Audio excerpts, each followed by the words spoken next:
अब हम केमिस्ट्री या फर्स्ट लेक्चर स्टार्ट कर रहे हैं, तो सबसे पहला क्वेश्चन तो यही आता है, व्हाट इज केमिस्ट्री। तो केमिस्ट्री क्या है? जो कुछ भी आप अपने चारों तरफ देखते हो, जो भी रिएक्शंस होती है, जैसे सिंपल सी बात करें, हम पानी पीते हैं, वाटर, H2 क्या है? केमिस्ट्री है।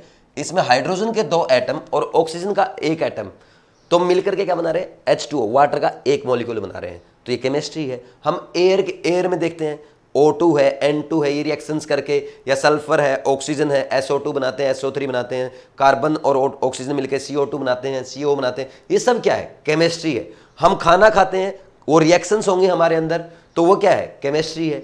ब्लड का मिक्सचर है, ये केमिस्ट्री है, सब केमिस्ट्री है। हम टैबलेट लेते हैं, बॉडी में टैबलेट जाती है, वो रिएक्शन करती है, हम ठीक हो जाते हैं, ये सब केमिस्ट्री है। तो जो कुछ भी हम अपने चारों तरफ देखते हैं वही केमिस्ट्री है। तो हर चीज में आज के बाद आप केमिस्ट्री ढूंढना शुरू कर दें, आपको कभी भी केमिस्ट्री से डर नहीं लगेगा। अब हम बात करते हैं साइंस के बेस पे कि हम डेफिनेशन कैसे पढ़ते हैं, क्या क्या है। तो ये तो आपको चारों तरफ विजुलाइज करना, हमेशा हर चीज में केमिस्ट्री ढूंढने की कोशिश करो। आपका इंटरेस्ट इतना बढ़ जाएगा, एक दिन केमिस्ट्री आपका फेवरेट सब्जेक्ट होगा और केमिस्ट्री में आप टॉप करेंगे। मतलब हर जगह हर एग्जाम में, कोई भी एग्जाम हो, केमिस्ट्री में सबसे ज्यादा स्कोर करेंगे। बस क्या करना है? चारों तरफ केमिस्ट्री देखते चलो, जहां भी जाओ हर जगह बारिश हो रही है, क्यों हो रही है? कंडेंसेशन प्रोसेस है, वाटर मॉलिक्यूल ऊपर क्या हुआ? पहले हाइड्रोजन और ऑक्सीजन मिला, उससे वाटर मॉलिक्यूल बना, तो वो कंडेंसेशन उसका हुआ, फिर वो बारिश हुई। मतलब जो कुछ भी आप देखते हो, आप चाय बनाते हो, क्या हो रहा है? रिएक्शंस हो रही हैं। आप नींबू पानी बनाते हो, ये मिक्सर है, सॉल्यूशन, ये सब केमिस्ट्री है। तो इसको, हर चीज को देखो। जब भी हम घर पे कोई टैबलेट लेके आते हैं, बीमार पड़ जाते हैं, मम्मी पापा के लिए लेके आते हैं, वो उसमें पढ़ो उसकी कंपोजिशन क्या क्या दी गई है, क्योंकि आगे जाके हमारी लाइफ में यही काम आने वाला है। ये नहीं कि टैबलेट लाए, लिया और ठीक हो गए। कंपोजिशन पढ़ो उसकी, सीखो उससे। तो ऐसे जब आप केमिस्ट्री को देखना शुरू कर दोगे तो केमिस्ट्री से आपको प्यार हो जाएगा और कभी भी केमिस्ट्री आपको टफ नहीं लगेगी। तो अब स्टार्ट करते हैं केमिस्ट्री की डेफिनेशन से। What is chemistry? देखो, इसमें आपको साथ के साथ लिखना है, मैं भी लिख देता हूं।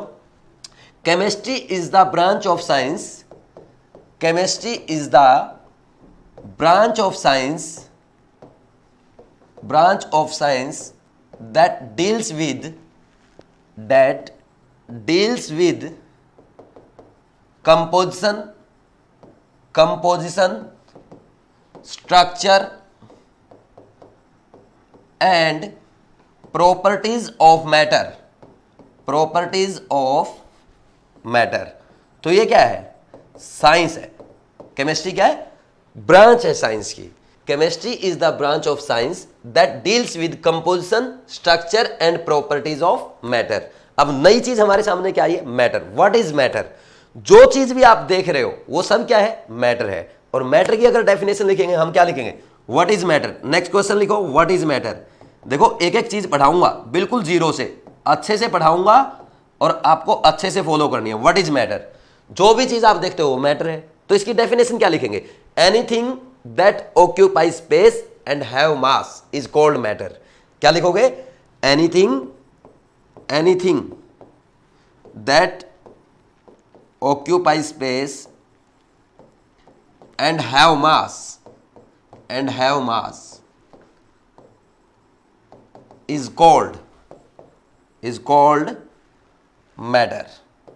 समझ आ गया भाई? कोई भी चीज हमारे चारों तरफ, ये देखो मेरे हाथ में मार्कर है, ये बोर्ड है, ये मार्कर है, इस स्पेस ऑक्यूपाई करता है। इस बोर्ड ने इस रूम में कुछ स्पेस ऑक्यूपाई कर रखा है, इसका मास भी है। मैं खुद हूं, मैंने स्पेस ऑक्यूपाई कर रखा है, आपने भी स्पेस ऑक्यूपाई कर रखा है, हमारा मास है। तो हम सब क्या है? मैटर। जो भी चीज आपको दिख रही है वो सब क्या है? Matter. Anything that occupy space and have mass is called matter. ठीक, तो ये डेफिनेशन लिख लो दोनों, और आपको समझ में आ गई हुई। फिर आगे बढ़ते हैं। देखो, अभी तक हमने जो पढ़ा, हमने केमिस्ट्री की डेफिनेशन पढ़ी और मैटर की डेफिनेशन पढ़ी। केमिस्ट्री की डेफिनेशन में हमने क्या सीखा कि मैटर की कंपोजिशन, प्रॉपर्टीज और उसके स्ट्रक्चर की स्टडी को ही हम क्या कहते हैं? केमिस्ट्री कहते हैं। देखो, जैसे अगर हम सिंपल बात करें, जैसे वाटर है, वाटर क्या है? मैटर है। तो H2 की जो स्टडी हम करते हैं भाई, H2 की कंपोजिशन क्या है? 2 hydrogen atom plus 1 oxygen atom मिलकर के वाटर का 1 मॉलिक्यूल बनाते हैं। ये इसकी कंपोजिशन है। अब इसका स्ट्रक्चर की अगर बात करें तो इसका स्ट्रक्चर जो हम आगे पढ़ेंगे केमिकल बॉन्डिंग में, इसका वी शेप स्ट्रक्चर है। ये क्या हो गया? स्ट्रक्चर पढ़ लिया हमने। प्रॉपर्टीज पढ़ते हैं इसकी, वाटर का कलर कैसा है, ये कलरलेस है। वाटर कैसा है, सॉलिड लिक्विड गैस स्टेट में पाया जाता है। तो ऐसे हम इसकी प्रॉपर्टीज भी पढ़ते हैं। तो किसी भी मैटर की कंपोजिशन, स्ट्रक्चर और प्रॉपर्टीज की स्टडी को ही हम क्या कहते हैं, केमिस्ट्री कहते हैं। तो नेक्स्ट हमने पढ़ा था मैटर। तो जो वाटर हमने लिया है ये क्या है, मैटर है। Anything that occupy space and have mass is called matter. अब नेक्स्ट आगे हम बढ़ते हैं। अब नेक्स्ट हेडिंग लिखो, क्लासिफिकेशन ऑफ मैटर। तो मैटर लिख लो, बिल्कुल सेंटर में लिख लो कॉपी के, मैटर। और इसका क्लासिफिकेशन करता है, कितने टाइप से करते हैं, 2 टाइप से करते हैं। एक तो फिजिकल क्लासिफिकेशन और एक केमिकल क्लासिफिकेशन। लेफ्ट साइड में लिख लिया फिजिकल क्लासिफिकेशन और राइट साइड में लिख लेंगे केमिकल क्लासिफिकेशन। तो फिजिकल क्लासिफिकेशन कैसे करेंगे, इसकी फिजिकल प्रॉपर्टी के बेस पे करेंगे। 3 टाइप से होता है। एक तो हम पढ़ते हैं सॉलिड मैटर, दूसरा लिक्विड मैटर और थर्ड इज गैसियस मैटर। तो सॉलिड किसे कहते हैं, सॉलिड की क्या कैरेक्टरिस्टिक होती है। सॉलिड जो होगा उसका एक डेफिनेट वॉल्यूम होगा और डेफिनेट शेप होगा। जैसे मार्कर की बात करें, ये सॉलिड है तो इसके एक वॉल्यूम है, फिक्स्ड वॉल्यूम है और फिक्स शेप है, चेंज नहीं होगा। जैसे आपको आज ये ऐसा दिख रहा है, कल के लेक्चर में भी ऐसा ही दिखेगा। ये मेरी जेब में रिमोट है, कैमरे का रिमोट है, ये सॉलिड है, ये ऐसा ही रहेगा। इसकी इतनी वॉल्यूम रहेगी, ये नहीं कि कल ये फूल जाएगा, पूरे आधे कमरे में यही बैठा होगा, है ना, ऐसा नहीं। इसकी वॉल्यूम फिक्स है और शेप भी फिक्स है कि आज ये ऐसा दिख रहा है आपको, कल गोल गोल दिखेगा, ऐसा भी नहीं है। तो हम क्या बोलेंगे, सॉलिड में क्या लिख लोगे, definite shape and definite volume, बस इतना लिख लो, definite shape and definite volume. अब बात करते हैं लिक्विड की। तो लिक्विड की अगर बात की जाए तो वॉल्यूम जो होगी वो फिक्स होगी। जैसे मान लीजिए मैं, ये बोतल है मेरे पास, इसमें पानी है, अप्रोक्स इसमें 1/2 लीटर वाटर है, तो कल भी ये 1/2 लीटर ही रहेगा, है ना। ये मान लो, अगर मान लीजिए इस बोतल की बात करें, इस वाटर की बात करें, इसकी वॉल्यूम है 1/2 लीटर, लेकिन अभी इसने बोतल का शेप ले रखा है। मान लीजिए मैं इसको ग्लास में डाल दूं तो किसका शेप ले लेगा, ग्लास का शेप ले लेगा। मान लीजिए मैं इसको कटोरी में डाल दूं या बाउल में डाल दूं तो बाउल का शेप ले लेगा, या किसी और बर्तन में कप में डाल दूं तो कप का शेप ले लेगा। यानी इसका शेप फिक्स नहीं है, ये अपना शेप चेंज कर लेगा। तो जैसा आपका जिस भी वेसल में आप डालोगे उसी वेसल का ये शेप ले लेगा। लेकिन अगर हम बात करें इसकी वॉल्यूम की, रहेगा फिर भी ये 1/2 लीटर ही, वॉल्यूम चेंज नहीं होगा, वॉल्यूम फिक्स है। तो हम क्या बोलेंगे, इनडेफिनेट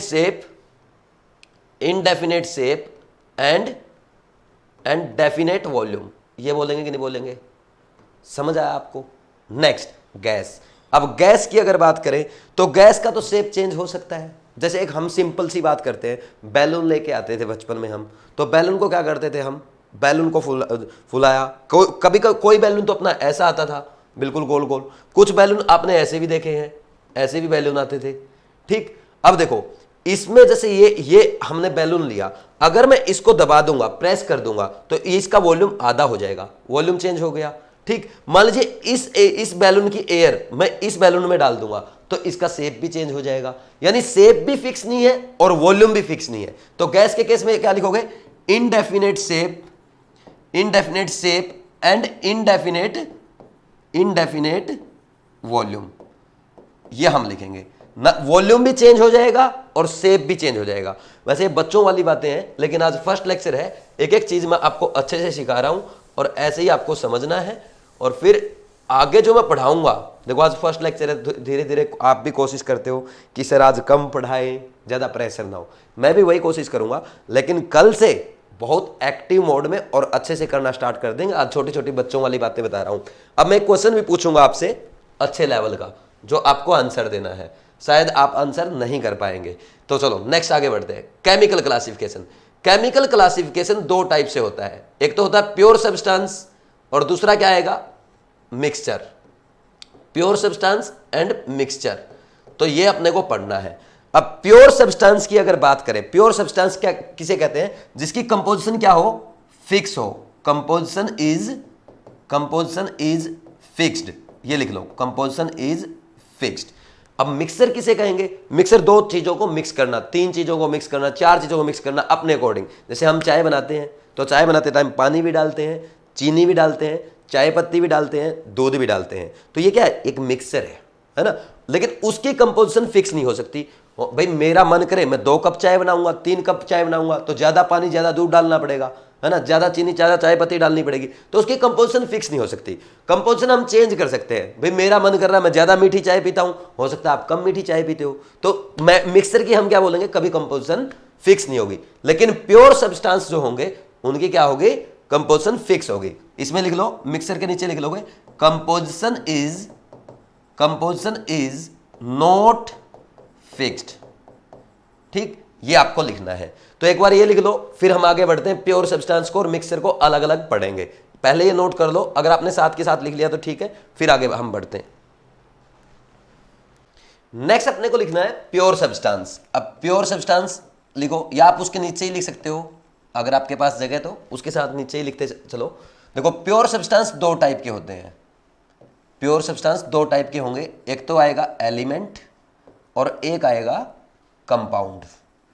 अब ये पढ़ाने से पहले एक क्वेश्चन मैं आपसे पूछूंगा, ठीक है, आपको उसका आंसर देना है, और अगर आंसर नहीं आया अभी तो बाद में आ जाएगा, उसकी टेंशन नहीं लेनी है। देखो सबसे ये क्वेश्चन ये है, O3, ओजोन सुना ना, O3 is, option A an atom, B a molecule,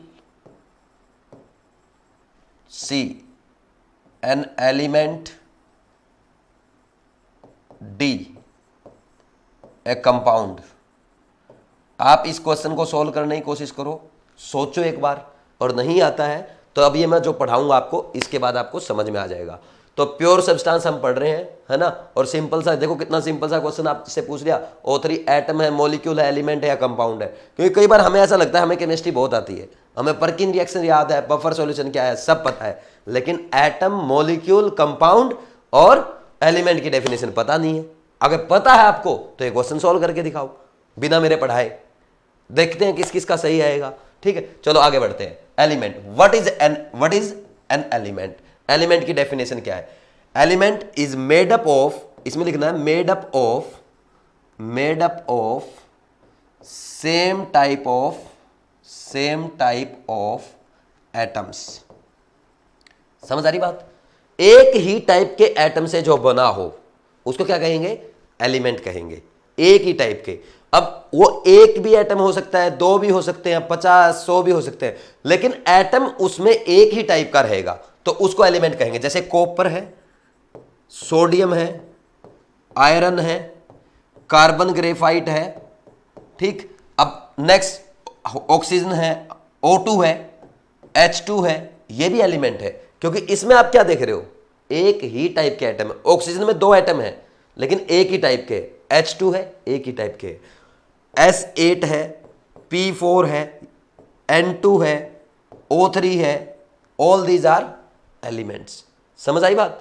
तो ये क्या है? जिसमें एक ही टाइप के एटम होंगे that is called element.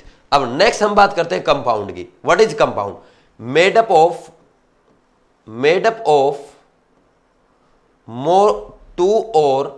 two or more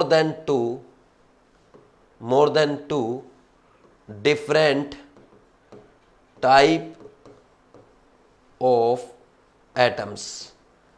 एक या एक से नहीं, 2 या 2 से ज्यादा से बना हो। जैसे कार्बन और ऑक्सीजन आपने मिलाया, CO बन गया। कार्बन एंड 2 ऑक्सीजन लिया, CO2 बन गया। H2O है, H2O2 है, H2SO4 है, HCl है, ये सब क्या है? ये सब कंपाउंड है। समझ आई बात? इसमें क्या होंगे? 2 या 2 से ज्यादा एटम से मिलकर बना होगा और वो डिफरेंट होने चाहिए। समझ आ गई बात? तो उसको हम कंपाउंड कहेंगे। अब हमने बात की एटम की और कंपाउंड की, है ना, एलिमेंट की और कंपाउंड की। अब हम बार बार एटम यूज कर रहे हैं तो हमें एटम की भी डेफिनेशन पता होनी चाहिए। What is an atom? What is an atom? It is smallest unit of matter। smallest unit of matter बोल दो, एलिमेंट बोल दो, ठीक है। smallest unit of matter that take part in chemical reactions। Example क्या आ गए? कार्बन है, oxygen है, नाइट्रोजन है, फ्लोरीन है, हाइड्रोजन है, सोडियम है, आयरन है, कॉपर है, वेट,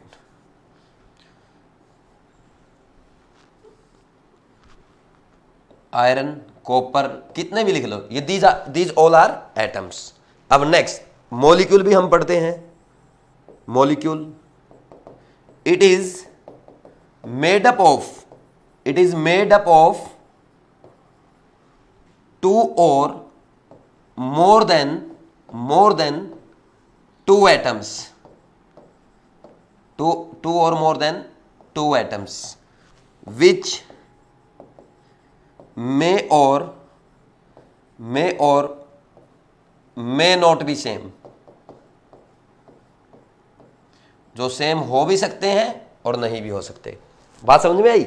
अब देखो ये डेफिनेशन हमने लिखी, जैसे अब एग्जांपल लेते हैं, हाइड्रोजन, दो हाइड्रोजन ने मिलके एक मॉलिक्यूल बना लिया, ठीक, दो ऑक्सीजन ने मिलके एक मॉलिक्यूल बनाया O2, तीन ऑक्सीजन ने मिलके एक मॉलिक्यूल बनाया O3। ये तो हम क्या कर रहे हैं, सेम टाइप ऑफ एटम्स ले रहे हैं, H2, O2, O3, N3, N2, SO2, sorry SO2 नहीं आएगा, S8 आ गया, P4 आ गया। ये सब क्या है, हमने क्या किया, एक ही टाइप के एटम्स ले रहे हैं, दो या दो से ज्यादा। और ये भी तो हो सकता है हम डिफरेंट ले लें, CO, CO2, H2O है, H2SO4 है, ये भी सब क्या है, मॉलिक्यूल है। मॉलिक्यूल में बस क्या होना चाहिए, एक से ज्यादा एटम होंगे, उसको हम मॉलिक्यूल कहेंगे। समझ आई बात?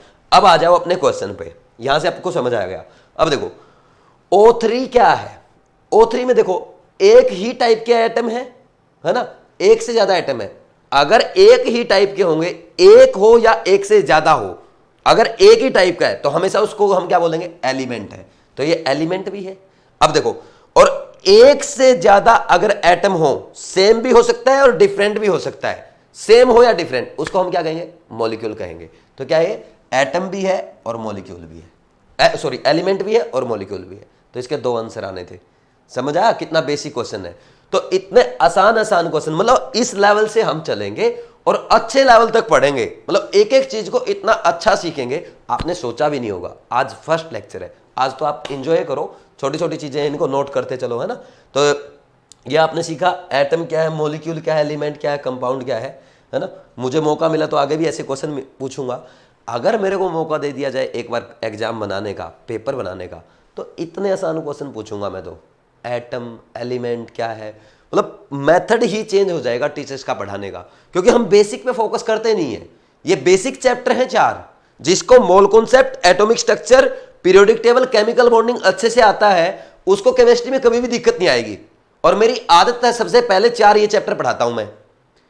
मेरे को सबसे ज्यादा मजा बफर सॉल्यूशन पढ़ाने में आता है, आयनिक में आता है। मतलब मेरे को तो वैसे पूरी केमिस्ट्री में ही आता है, लेकिन फिर भी मैं बोलूं बफर सॉल्यूशन में मेरे को सबसे ज्यादा मजा आता है। लेकिन फिर भी मैं बेसिक से स्टार्ट करता हूं, क्योंकि अगर ये आपको चीजें नहीं आएगी, mole concept, atomic structure, periodic table, chemical bonding, फिर कोई मतलब नहीं है पढ़ने का।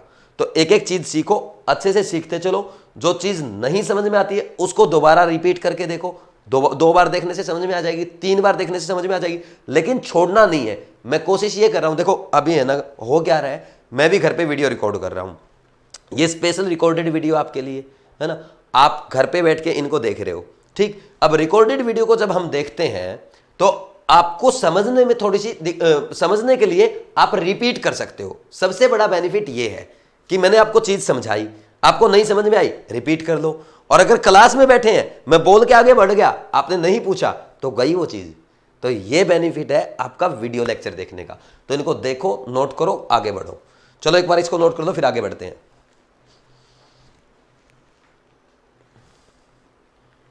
नेक्स्ट, प्योर सब्सटेंस पढ़ने के बाद अपने को पढ़ना है मिक्सचर। मिक्सचर कितने टाइप का होता है? 2 टाइप का होता है। ये तो बहुत आसान है। एक तो होमोजीनियस मिक्सचर, होमो मीन्स सेम, होमोजीनियस मिक्सचर, और एक आएगा आपका हेट्रोजीनियस मिक्सचर, हेट्रोजीनियस मिक्सचर, ठीक। इसमें क्या होगा, होमोजीनियस मिक्सचर नाम से ही पता चला, सेम कंपोजिशन होगी, सेम कंपोजिशन थ्रू आउट, ठीक। उसको हम कहेंगे होमोजीनियस मिक्सचर, ठीक। क्या लिखोगे, सेम कंपोजिशन थ्रू आउट, ठीक, थ्रू आउट। या ऐसा बोल सकते हो सेम कंसंट्रेशन होगी, है ना, और इसमें सेम नहीं होगी। समझ आई बात? तो अब होमोजेनियस मिक्सर जैसे आप क्या करते हो, जैसे मैंने ये वाटर बोतल लिया, ठीक, इसमें नमक डाल दिया या चीनी डाल दिया, तो फिर मैंने उसको हिलाया, तो हिलाने के बाद तो कैसा दिखेगा, ऐसा दिखता है कि आपको यहां पे नमक बहुत ज्यादा है या यहां पे बहुत ज्यादा है, आपको क्या दिखता है, सब जगह सॉल्यूशन एक जैसा दिखता है। अगर मान लीजिए हम इसमें दूध मिला दें, तो दूध जब आप मिलाओगे इसमें, तो दूध मिलाने पे भी क्या दिखता है आपको, सारा व्हाइट व्हाइट दिखता है। ऐसा तो नहीं दिखता दूध ऊपर है और पानी नीचे है, या पानी ऊपर है दूध नीचे है, तो ऐसा नहीं दिखता ना। वो कंपोजिशन पूरी सेम दिखती है आपको कंप्लीट सॉल्यूशन में, तो उसको क्या कहते हैं हम, होमोजीनियस मिक्सर कहते हैं। समझ आ रही बात। तो एग्जांपल आप लिख सकते हो, वाटर प्लस सॉल्ट, ये मिक्सर है, वाटर प्लस सॉल्ट ले सकते हो और शुगर ले सकते हो, ठीक, वाटर प्लस मिल्क ले सकते हो। और ऐसा नहीं कि एक ही, और भी मिलाओ आप, 1 2 3 4 कंपोनेंट का मिक्स करो, है ना। और नेक्स्ट हम बोल सकते हैं वाटर प्लस एल्कोहल, ठीक है। तो ये भी क्या है भाई, अब जब इसमें हम अल्कोहल मिलाते हैं, दारू मिलाते हैं, तो ऐसा नहीं है कि दारू ऊपर बैठी है पानी नीचे है, वो भी कैसा मिक्सर बनता है आपका, होमोजीनियस मिक्सर बनता है। कभी बना के देखना जब आगे आप स्टार्ट करोगे, अभी नहीं करना है, अभी तो पढ़ना है, ठीक। तो होमोजीनियस मिक्सर है, तो होमोजीनियस मिक्सर जो होता है वो आपका सॉल्यूशन कहलाता है। सॉल्यूशन, होमोजीनियस मिक्सर को ही हम सॉल्यूशन कहते हैं। सॉल्यूशन उसे कहते हैं जिसमें कंपोजिशन सेम रहे through out the solution, through out the mixer, ठीक, कंपोजिशन सेम होगी उसको सॉल्यूशन कहेंगे। और ऐसा किसमें होता है, होमोजीनियस मिक्सर में। तो होमोजीनियस मिक्सर को ही सॉल्यूशन कहते हैं। ये डेफिनेशन मैं आपको जब सॉल्यूशन पढ़ाऊंगा तब लिखवाऊंगा। तो नेक्स्ट आगे बढ़ते हैं, हेटेरोजीनियस मिक्सर, जिसमें composition is not same through out, ठीक। अब क्या लिखेंगे, इसके एग्जांपल देख लो। जैसे आपने वाटर बॉटल ही लिया था, अब इसमें मैं क्या करूं, मान लीजिए सैंड डाल दूं, मिट्टी डाल दूं, तो मिट्टी नीचे जाके बैठ जाएगी, ऊपर पानी नीचे मिट्टी, तो कंपोजिशन सेम नहीं है, नीचे मिट्टी ज्यादा है ऊपर बहुत कम रहेगी। तो क्या बोलोगे, वाटर प्लस सैंड इसका एग्जाम्पल है, वाटर प्लस सैंड। और इसके अलावा क्या हो सकता है, वाटर प्लस ऑयल, वाटर में आप ऑयल डाल दो, अगर तेल डाल देंगे तो उसके ऊपर तैरता रहेगा, तो ये भी कंपोजिशन क्या थ्रू आउट सेम नहीं होगी, तो इसको भी क्या बोलेंगे, हेटेरोजीनियस मिक्सर बोलेंगे। तो ये छोटी छोटी बातें थी, ये सब आपको आती भी है, इसको नोट कर लो, फिर आगे बढ़ते हैं। अभी तक हम बच्चों वाली बातें सीख रहे थे, एटम क्या है, मॉलिक्यूल क्या है, एलिमेंट क्या है, कंपाउंड क्या है। वैसे भी ये 9th और 10th में हम पढ़ चुके हैं, लेकिन एक बार मैंने आपको अच्छे से रिवाइज करवाया है। और अब हम स्टार्ट करने जा रहे हैं हमारा फर्स्ट चैप्टर, मोल कॉन्सेप्ट, जो केमिस्ट्री का सबसे बेसिक चैप्टर है और फर्स्ट चैप्टर है, एनसीईआरटी का भी फर्स्ट चैप्टर है। ये आना बहुत जरूरी है। अगर फिजिकल केमिस्ट्री को आपको सीखना है तो मोल कॉन्सेप्ट अच्छे से आना ही चाहिए। समझ आ रही मेरी बात। और ध्यान से सुनना, जो भी कैलकुलेशन फिजिकल केमिस्ट्री में मैं आपको सिखाऊंगा, अगर वैसे ही आपने सीखी और वैसे ही प्रैक्टिस आप करते हो तो आपको कभी भी दिक्कत नहीं आएगी।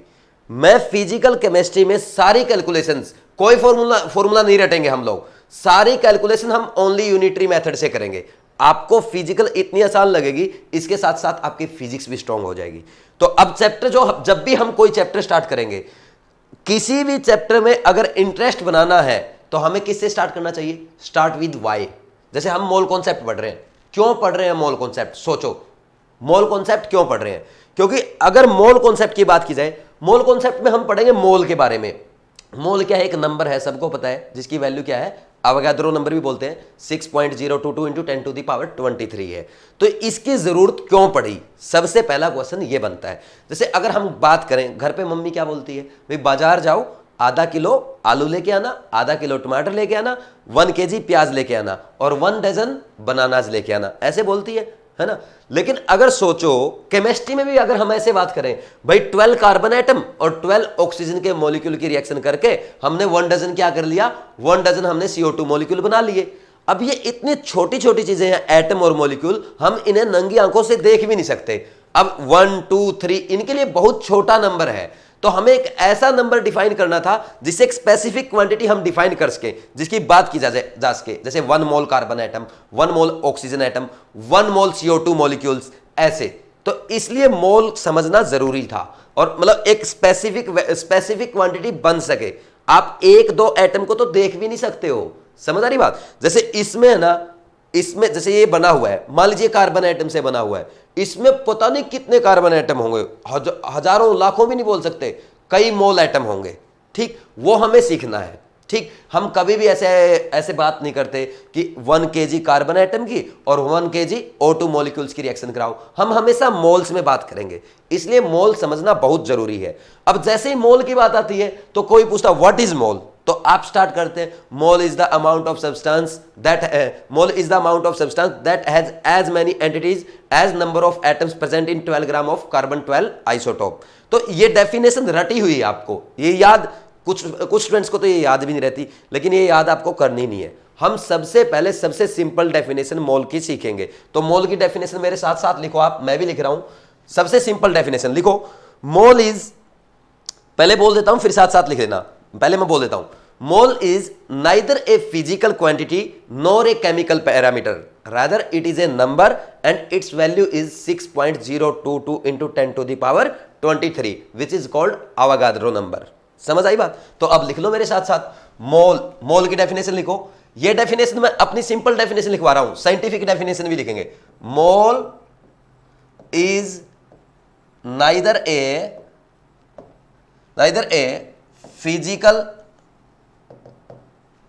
फिजिकल क्वांटिटी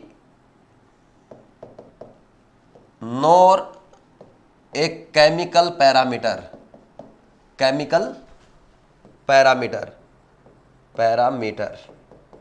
रादर, साथ की साथ लिख लो, rather it is a mathematical number and its value is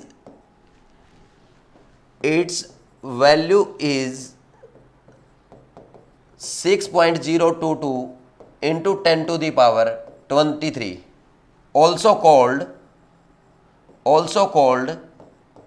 Avogadro number.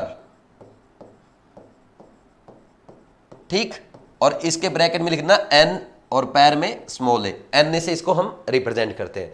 तो अपने को ये समझ में आ गया। अब देखो 1 मोल को कैसे यूज करते हैं, सिंपल समझना। जैसे हम बोलते हैं 1 डजन को यूज करते हैं। जैसे 1 डजन क्या है, व्हाट इज 1 डजन?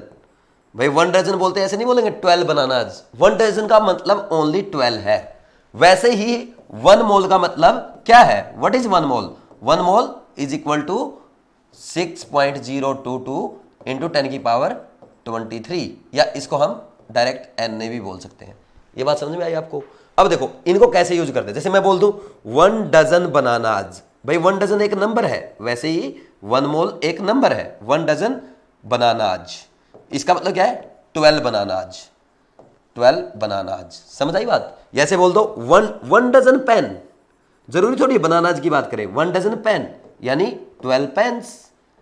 या हम बोलते 1 डजन कार्बन एटम्स, इसका मतलब क्या हुआ, 12 कार्बन एटम्स। समझ आ रही मेरी बात? 1 डजन O2 मॉलिक्यूल्स, इसका मतलब क्या होगा, 12 O2 ऑक्सीजन मॉलिक्यूल्स। बस इसका मतलब ये है। यानी हमें एक बात समझ में आती है, 1 डजन इज 12, वो कुछ भी हो सकता है। 1 डजन पेन हो सकता है, 1 डजन कॉपी हो सकता है, 1 डजन रजिस्टर्स हो सकता है, कुछ भी बोलो। नेक्स्ट 1 मोल का मतलब है, 1 मोल का मतलब क्या है, 6.022 इंटू 10 की पावर 23। ये एक वैल्यू, एक नंबर है, एक मैथमेटिकल नंबर है जिसको हम Na से भी रिप्रेजेंट करते हैं। अब 1 मोल के आगे कुछ भी लगाओ, मान लीजिए मैं बोल दूं 1 मोल बनानाज, 1 मोल बनानाज, क्या बोलोगे, यानी Na बनानाज। या ऐसे बोल दो 6.022 इंटू 10 की पावर 23 बनानाज। या मैं बोल दूं 1 मोल पेन्स, इसका मतलब क्या है, 6.022 इंटू 10 की पावर 23 पेन्स। या मैं क्या बोल सकता हूं, Na पेन्स। 1 मोल कार्बन एटम्स, इसका मतलब क्या है, 6.022 इंटू 10 की पावर 23 कार्बन एटम्स। बस। अच्छा, ये चीज मैं इतना बार बार क्यों बोल रहा हूं आपको पता है, बहुत सारे बच्चों को समझ में नहीं आती। जैसे 1 मोल O2 मॉलिक्यूल्स, 6.022 इंटू 10 की पावर 23 O2 मॉलिक्यूल्स, इसका मतलब ओनली ये है। समझ आई बात? तो ये लिखना आपको। अब देखो मैंने इतना जोर लगा के आपको पढ़ाया, मैंने बार बार बोला 1 मोल बनानाज, 1 मोल एटम्स, 1 मोल पेन्स, 1 मोल मॉलिक्यूल्स। इसका मतलब क्या है, मैं आपको बस ये रिप्रेजेंट करना चाहता हूं 1 मोल एक नंबर है, कभी भी इसकी टेंशन ना लें, कभी भी इसकी डेफिनेशन ना रटें। 1 मोल जैसे ही बोला तो उसका मतलब क्या है, Na, यानी 6.022 इंटू 10 की पावर 23। 2 मोल बोल दे 2 Na, 3 मोल बोल दे 3 Na। मान लीजिए मेरे को बोल दिया 5 मोल हाइड्रोजन मॉलिक्यूल्स, मैं क्या बोलूंगा 5 मोल H2 5 Na H2 मॉलिक्यूल्स। बस इतना सा मतलब है, आप इसको ये समझो। बाकी ये लिखना तो लिखो नीचे वाला, लेकिन मैंने आपको ओनली इतना समझाया 1 mole is a mathematical number and it's value is 6.022 into 10 की power 23 which is also called Avogadro number and represented by Na। बस इतना याद रखना है, ये मोल है, ये मोल की डेफिनेशन है, और कुछ भी नहीं रटना है। एक बार इसको लिखो फिर आगे बढ़ते हैं। अब देखो आगे हम बढ़ते हैं, 1 मोल को समझते हैं। मान लीजिए मेरे को बोल दिया 1 मोल H2 मॉलिक्यूल्स, इसका मतलब क्या है भाई, Na H2 मॉलिक्यूल है आपके पास। यहां पे बोलते 5 मोल H2 मॉलिक्यूल्स, इसका मतलब है 5 Na H2 मॉलिक्यूल है। समझ रहे हो ना इस बात को? अगर ऐसा बोलते 1 मोल हाइड्रोजन एटम्स, इसका मतलब समझ रहे हो, Na हाइड्रोजन के एटम है। Na और Na का मतलब अपने को बार बार नहीं लिखूंगा मैं, वो वैल्यू 6.022 इंटू 10 की पावर 23 हम समझ चुके हैं, बस Na लिखेंगे अब मोल को। तो ऐसे ही मेरे को बोल दे 10 मोल हाइड्रोजन एटम्स, इसका मतलब क्या है 10 Na हाइड्रोजन के एटम है। जो सैंपल दिया गया उसमें आपके 10 Na हाइड्रोजन एटम्स है। ये समझ में आ गया आपको? अच्छा ये भी ध्यान रखना, ये मॉलिक्यूल और एटम मैं आपको बता चुका हूं पहले ही, समझ आ रही बात? अब जैसे इसमें पूछ ले 5, अब मान लीजिए आपको एक क्वेश्चन दे दे भाई, इसमें एक क्वेश्चन दे दिया आपको 5 मोल H2 मॉलिक्यूल्स में, 5 मोल H2 मॉलिक्यूल में कितने हाइड्रोजन एटम है, फिल इन द ब्लैंक्स, ऐसे बोल दिया। समझ आ रही बात? अब यहां पे देखो 1 मोल H2 में कितने मॉलिक्यूल होंगे, Na मॉलिक्यूल होंगे ना 1 मोल H2 में, ठीक, Na H2 के मॉलिक्यूल होंगे। और अगर हम बात करें 5 मोल में कितने होंगे, 5 Na H2 मॉलिक्यूल। समझ आया बात? अब देखो अपने को हाइड्रोजन एटम पूछे गए हैं, हाइड्रोजन के एक मॉलिक्यूल में कितने एटम है, 2 एटम है। तो 5 Na में कितने होंगे, 5 Na हाइड्रोजन मॉलिक्यूल में कितने एटम होंगे, 2 इंटू 5 यानी 10 Na हाइड्रोजन एटम्स आ जाएंगे। ऐसे करना है। चलो एक बार और करते हैं। जैसे मान लीजिए मेरे को ये बोल दिया 1 मोल CO2 मॉलिक्यूल, या सीधा लिख दे 1 मोल CO2। इसका मतलब क्या है, इसमें आपसे पूछा जाए कितने CO2 के मॉलिक्यूल हैं, तो आप क्या कहोगे, क्या बोलेंगे, NaCO2 के मॉलिक्यूल्स हैं। 1 मोल में कितने होंगे, Na होंगे, 2 मोल में 2 Na, 3 मोल में 3 Na। अब मान लीजिए अपने को यहां पे पूछता बताओ भाई कितने कार्बन एटम्स हैं 1 मोल CO2 मॉलिक्यूल में, 1 मोल CO2 में। आप चाहे यहां पे CO2 बेसिक लिखो भी मत, यहां पे इसको हम हटा देते हैं, ठीक। 1 मोल CO2 दे रखा सिंपल आपको, ठीक है ना। तो अब देखो 1 मोल CO2 में आपको कार्बन एटम बताने कितने हैं।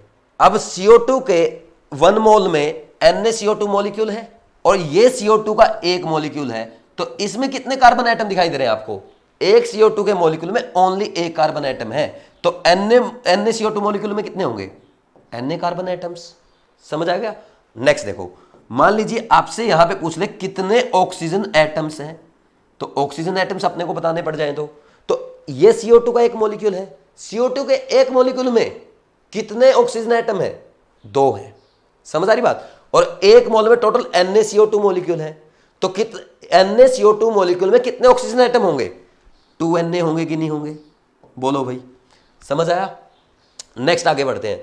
मान लीजिए अपने को यहां बोलते O2 मॉलिक्यूल्स कितने हैं, O2 मॉलिक्यूल्स कितने हैं ये बताना आपको।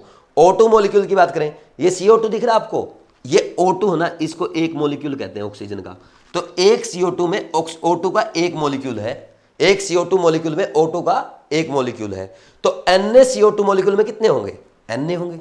वेरी सिंपल, समझ आ गया? बस ये ध्यान रखना है और यही चीजें पूछेगा उससे। आपसे यही छोटी मोटी चीजें पूछता है, इसमें कितने एटम है, कितने मॉलिक्यूल है, यही पूछेगा। बस वहां पे क्वेश्चन बना के दे देगा, कभी मास देगा, कभी वॉल्यूम देगा, वो चीजें हम आगे सीख लेंगे। बस अभी आपने क्या सीखा कि 1 मोल का क्या मतलब है, इसको लिखो। ये जो एग्जाम्पल मैंने लिखवाया इसको लिखो अच्छे से, फिर हम इसकी मोल की साइंटिफिक डेफिनेशन लिखेंगे। लिखो एक बार।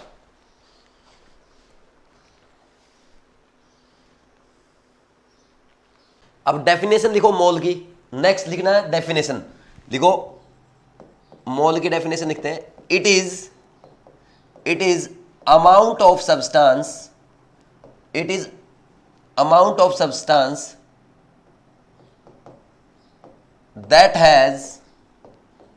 that has as many entities,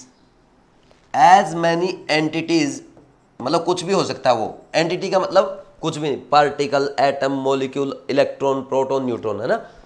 it is the amount of substance that has as many entities as number of atoms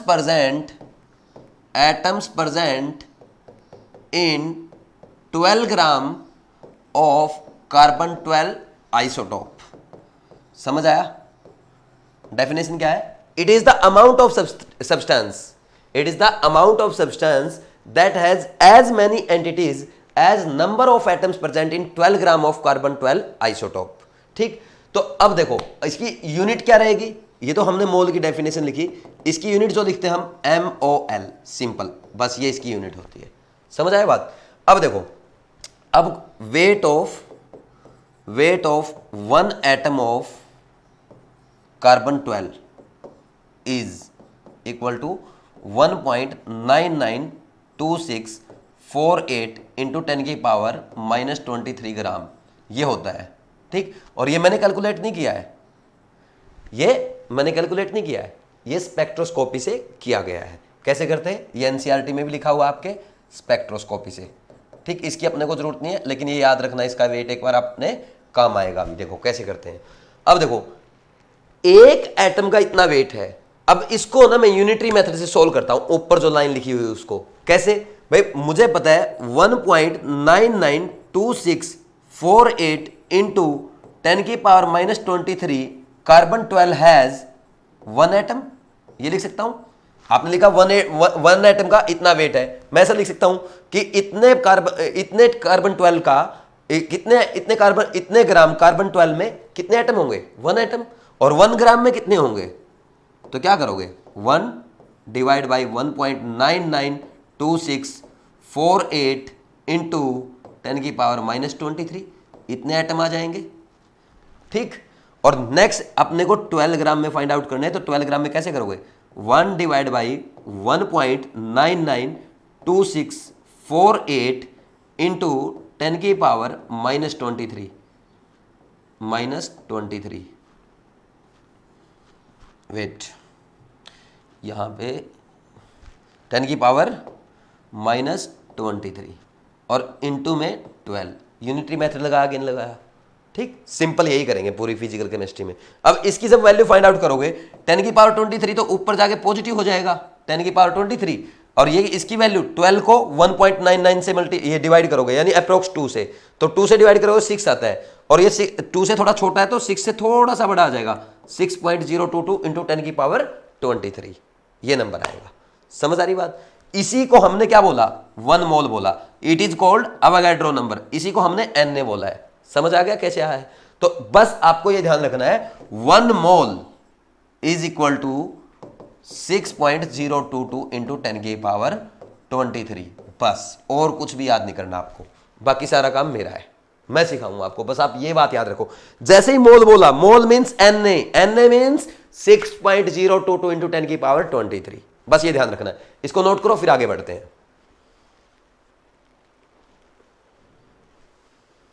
अब नेक्स्ट सीखना अपने को कैलकुलेशन ऑफ मोल्स, तो हेडिंग डाल लो calculation of mole. Calculation of mole कैसे calculate करेंगे? तो इसमें है ना हम 3 टाइप पढ़ेंगे, ठीक है, 3 टाइप से करेंगे।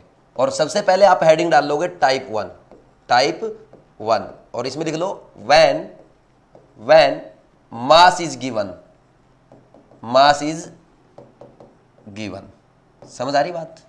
तो इसका फॉर्मूला जो होता है, अच्छा मोल को जब भी हम लिखेंगे तो मोल को हम रिप्रेजेंट करेंगे स्मॉल एन से, ठीक। नंबर ऑफ मोल जब भी हम लिखेंगे ना ऐसा, इसमें फॉर्मूला जब भी हम लिखेंगे ऐसे लिखेंगे, नंबर ऑफ मोल्स अगर मास गिवन है is equal to weight given in grams. किस में दिया होना चाहिए आपको, केजी में दे रखा तो उसको ग्राम में कन्वर्ट करो, ठीक, ग्राम में करना है। वेट गिवन इन ग्राम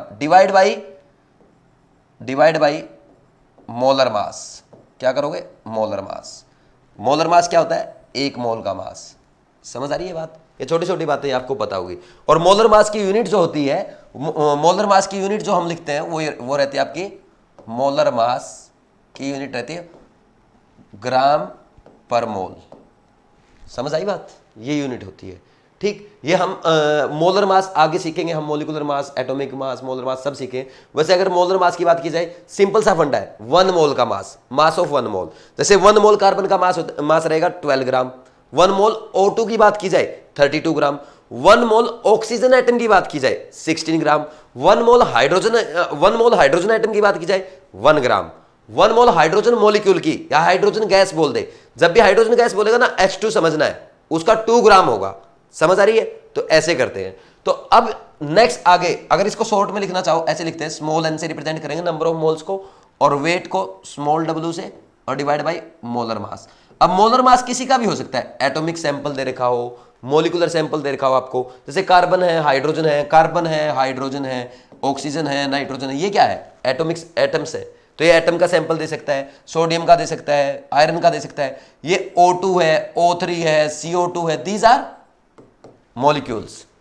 तो अगर एटम का 1 मोल दे रखा है तो उसका मोलर मास, मॉलिक्यूल का 1 मोल दे रखा है तो उसका मोलर मास। कुछ स्टूडेंट क्या करते हैं, यहां पे ये लिख देते हैं wait given divide by atomic weight या मॉलिक्यूलर वेट, वो नहीं लिखना है, मोलर मास लिखना है। बात समझ में आई।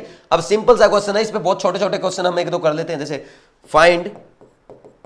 Find number of moles in following, ये दे दिया आपको। जैसे बिल्कुल सिंपल बच्चों की तरह छोटे छोटे क्वेश्चन करेंगे। सबसे पहला 12 ग्राम H2 सैंपल दे दिया।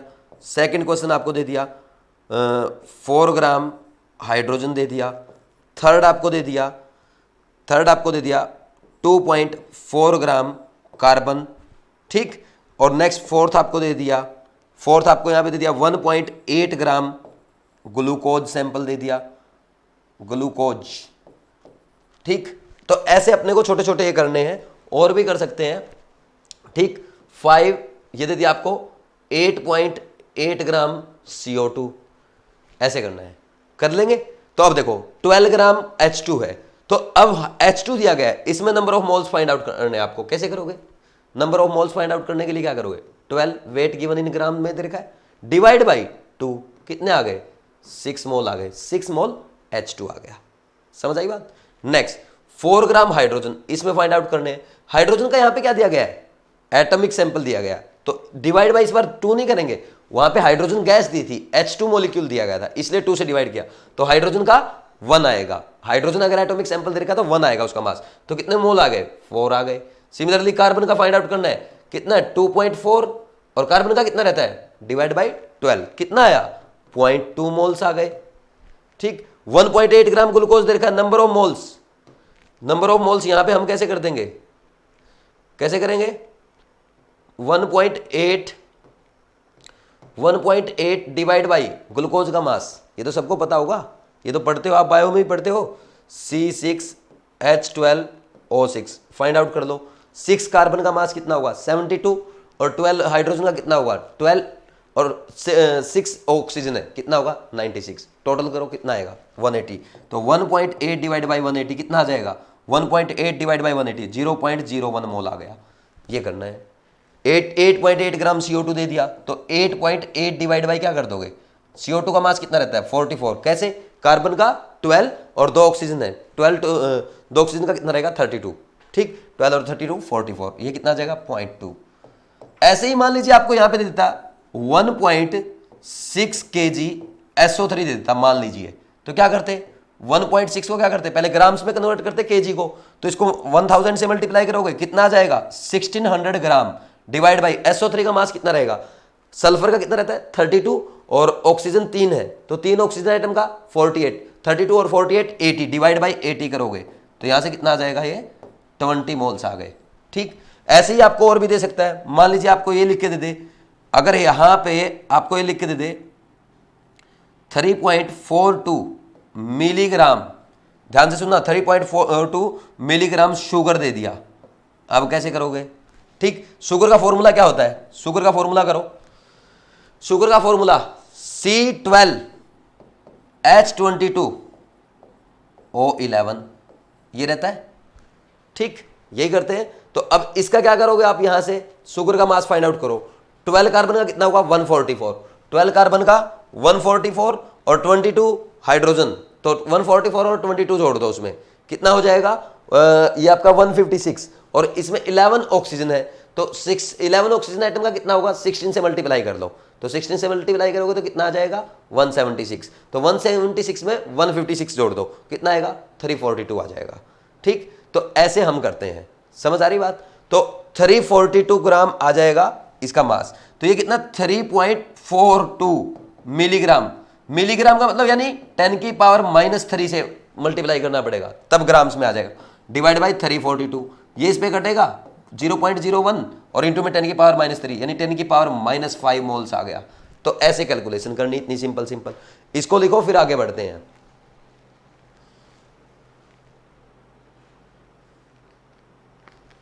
नेक्स्ट देखो, नेक्स्ट किस टाइप का क्वेश्चन बन सकता है, ये इजी कर रहे हैं अभी। देखो फाइंड, नेक्स्ट लिखो फाइंड मास ऑफ फॉलोइंग, ऐसा अगर आपको बोल दे, जैसे पहला क्वेश्चन मैंने दे दिया आपको 5 mole of CO2, second question दे दिया 10 milli mole of urea, third question दिया मैंने आपको 500 moles of SO2 in KG में फाइंड आउट करना है, ऐसे आपसे पूछ ले तो ये मोल्स दे रखे, इस बार आपको मास फाइंड आउट करना है। जब नंबर ऑफ मोल्स दियो हम क्या करते हैं, number of moles is equal to weight divide by molar mass, तो वेट फाइंड आउट करेंगे तो क्या कर देंगे, सीधा number of moles multiply by molar mass, तो ग्राम्स में मास आ जाएगा।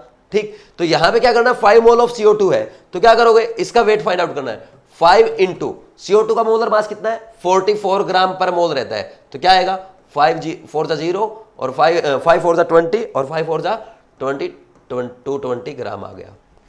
नेक्स्ट यूरिया दे रखा, W इज इक्वल टू क्या करोगे, 10 मिलीमोल, ध्यान से सुनना, मिलीमोल का मतलब 10 की पावर -3 करो इसको, 10 की पावर -3। ठीक, तो 10 की पावर -3 और यूरिया का वेट कितना होगा, अब यूरिया देखो क्या होता है, NH2CO NH2 रहता है। ठीक, यानी इसमें 2 नाइट्रोजन आइटम है, 4 हाइड्रोजन आइटम है, 1 कार्बन 1 ऑक्सीजन, वेट कैलकुलेट कर दो, 4 हाइड्रोजन का 4, ठीक, 1 ऑक्सीजन का कितना आएगा 16 प्लस 1 कार्बन का 12 प्लस 2 नाइट्रोजन का कितना आ जाएगा 28, टोटल कैलकुलेट करो 60 आएगा, मल्टीप्लाई बाई 60, ऐसे कर लेंगे, कितना आएगा इसका 0.6 ग्राम आ जाएगा, 0.6 ग्राम ही आएगा ना, ऐसे करते हैं। नेक्स्ट 500 मोल्स ऑफ SO2, तो 500 इंटू SO2 का कितना है, सल्फर का कितना रहता है 32 प्लस 2 ऑक्सीजन, तो 2 ऑक्सीजन का 32 64, तो 64 से मल्टीप्लाई करो, कितना आ जाएगा 5 4 जा 20, 5 6 जा 30 और 32 यानी 32,000 ग्राम आ गया। लेकिन किस में पूछा है, केजी में, डिवाइड बाई 1000 कर दो 32 केजी आ जाएगा। ये क्वेश्चन है सिंपल सा, तो ऐसे करते हैं, इसको लिखो फिर हम टाइप 2 पे बढ़ते हैं। ये छोटी छोटी चीजें देखो, आपको ऐसा लग रहा होगा फर्स्ट लेक्चर है सर कितनी आसान आसान सी चीजें करा रहे हैं, ये आसान इसलिए करा रहा हूं क्योंकि आगे जाके हमें बड़े काम करने हैं। ठीक, छोटी छोटी चीजें जो सिखा रहा हूं वैसे ही सीखते चलना है, अपना दिमाग नहीं लगाना, मेरे में दिमाग बहुत है, मुझे पता है कैसे कहां तक सिखा पहुंचाना आपको। अभी है ना मैं ये कैलकुलेशन ऐसे कर रहा हूं ना, बहुत छोटी छोटी, 5 4 जा 20, 5 6 जा 30 और 32, तो अभी छोटी छोटी लग रही है। नेक्स्ट जब है ना हम बड़े चैप्टर पे पहुंच जाएंगे, ionic equilibrium, thermo, solution, electrochemistry, आप देखोगे सेकंड्स में कैलकुलेशन करूंगा सीधा अप्रोक्सीमेशन से, बड़ी बड़ी कैलकुलेशन, पॉइंट्स वाली कैलकुलेशन, 4 ऑप्शन होंगे, आंसर डायरेक्ट। लेकिन सीखना वैसे ही जैसे मैं सिखा रहा हूं, क्योंकि आज हमारा फर्स्ट डे, अभी हम बच्चे हैं, अभी धीरे धीरे चलना सीख रहे हैं, फिर इतना तेज दौड़ेंगे ना फिजिकल केमिस्ट्री में आपको आइडिया भी नहीं लगेगा। लिखो इसको जल्दी से। तो ये तो टाइप 1 था, बहुत सिंपल है, आगे बहुत यूज आएगा इसका। अब नेक्स्ट लिखते हैं टाइप 2। तो टाइप 2 हेडिंग लिखो, और इसमें लिखेंगे हम when number of particles are given, when number of particles are given। तो इसमें हम क्या करते हैं, देखो अभी अपने को मास दिया था तो हमने मोलर मास से डिवाइड करके क्या कर लिया, हमने वहां पे number of moles find out कर लिया। अब क्या करेंगे, अभी तक हमने क्या सीखा, 1 mole is equal to 6.022 into 10 की पावर 23। ये समझा, यानी इतने पार्टिकल, वो कुछ भी हो सकते हैं, एटम हो सकते हैं, मॉलिक्यूल हो सकते हैं, इलेक्ट्रॉन, प्रोटॉन, न्यूट्रॉन, कुछ भी एलिमेंट, कंपाउंड, बनाना, पेन्स, मार्कर, कुछ भी हो सकते हैं, बस एक नंबर है ना, मतलब हम सीधा इसको पार्टिकल बोलेंगे। अब इसका, अब देखो क्या करेंगे, यूनिटरी मेथड से करते हैं। अगर अपने को 6.022 इंटू 10 की पावर 23 पार्टिकल्स को क्या बोल सकता हूं, 1 मोल पार्टिकल बोल सकता हूं, नहीं बोल सकता, ठीक है।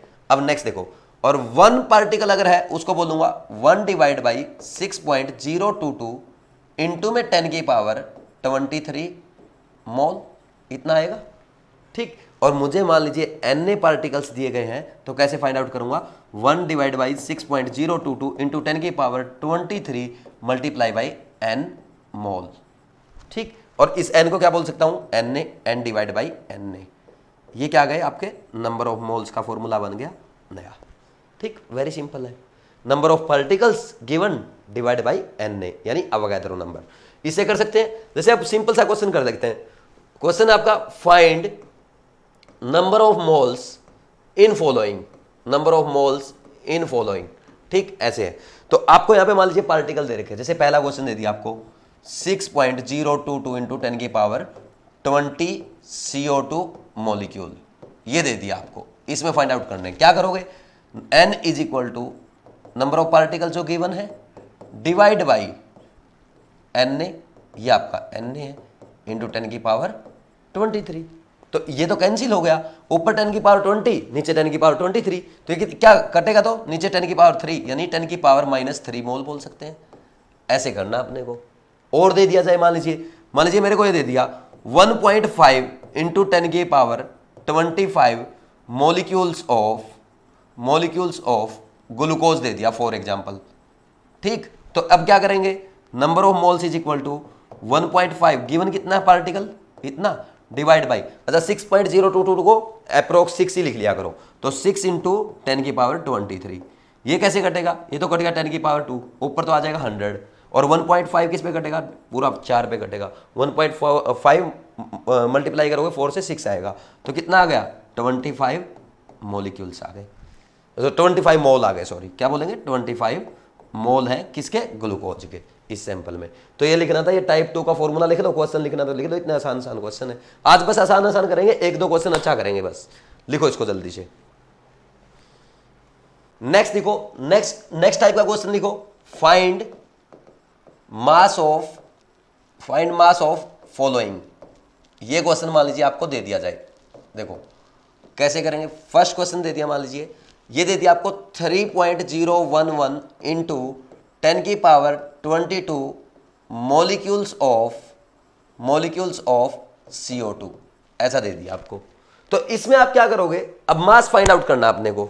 तो मास फाइंड आउट करने के लिए हमें, या तो अपने को एक मॉलिक्यूल का पता हो, आप ऐसा कभी भी मत करना कि एक मॉलिक्यूल का मास हमें पता है उससे कर रहे हैं। हमेशा एक काम करना, आप हमेशा नंबर ऑफ मोल्स कैलकुलेट करो। पूरी केमिस्ट्री में ये बात ध्यान रखो, जब भी मास कैलकुलेट करना है या मास गिवन है और वो रिएक्शंस में यूज करना है, तो हम सबसे पहले नंबर ऑफ मोल्स कैलकुलेट करेंगे। तो इसके नंबर ऑफ मोल्स क्या करोगे, डिवाइड बाय क्या कर दो, 6.022 इंटू 10 की पावर 23 कर दो। तो ये क्या कटेगा, ये नीचे कटेगा 2 पे, और ये किस पे कट गया, 10 पे, यानी 1/20 मोल्स आ गए ना।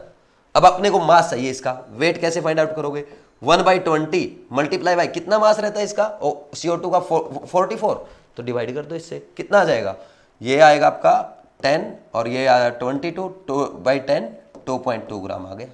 ऐसे कैलकुलेट करना है। और दे दो, मान लीजिए और क्वेश्चन दे दिया आपको, मेरे को दे दिया भाई 1.5 इंटू 10 की पावर 24 मॉलिक्यूल्स ऑफ यूरिया दे दिया मान लो, ठीक। तो इसमें क्या करोगे, पहले क्या करो, 6 इंटू 10 की पावर 23 से डिवाइड कर दो, क्या आ जाएगा यहाँ से, आपके नंबर ऑफ मोल्स आ जाएंगे। तो नंबर ऑफ मोल्स कितने आएंगे 4, ये कटेगा 10 पे, 10/4, 10/4 यानी 5/2 यानी 2.5 मोल आ गए। ठीक, वेट फाइंड आउट करना है, मोल से वेट फाइंड आउट करना है तो मोलर मास से मल्टीप्लाई कर दो।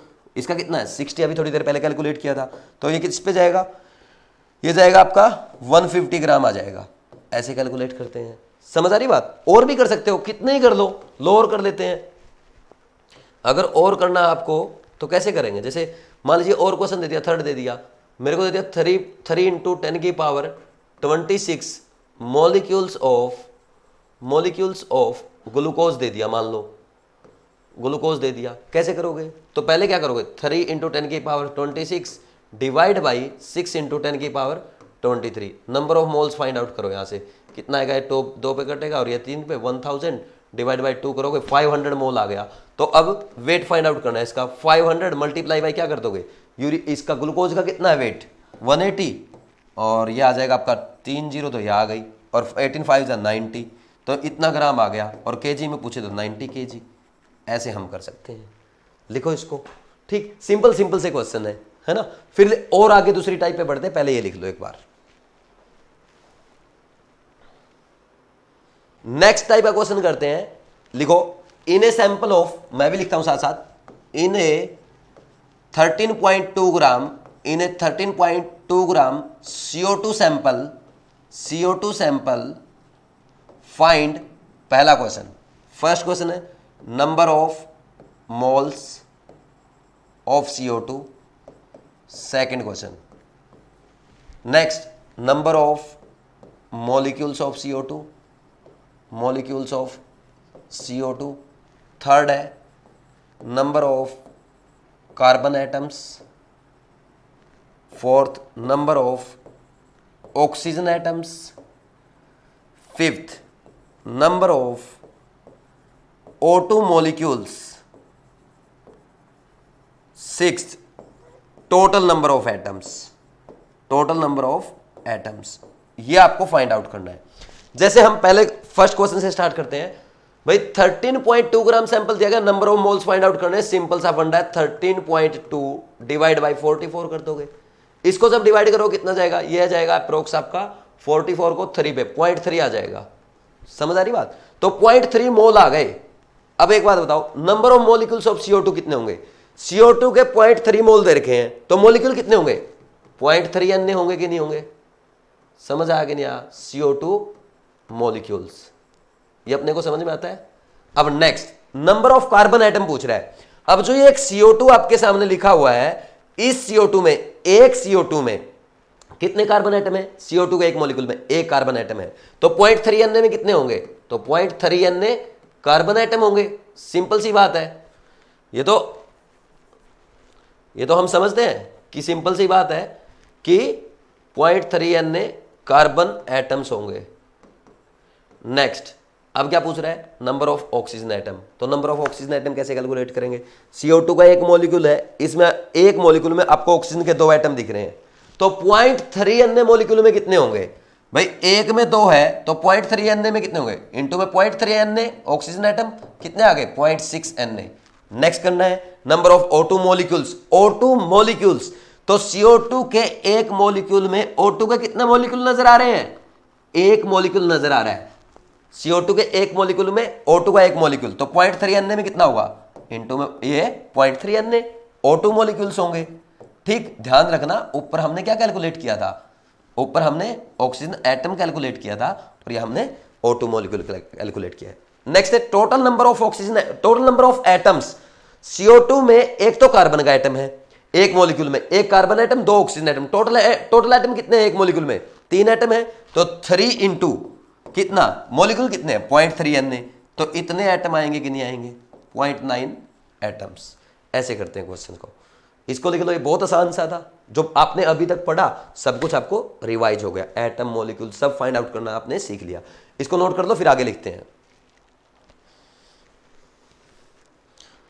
नेक्स्ट क्वेश्चन करते हैं एक और, देखो in a 3.42 gram sample of sucrose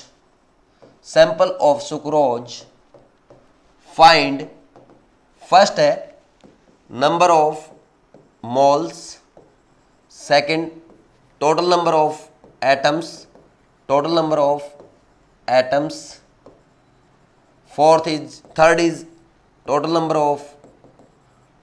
of carbon atoms, fourth is total number of oxygen atoms, fifth is total number of hydrogen atoms.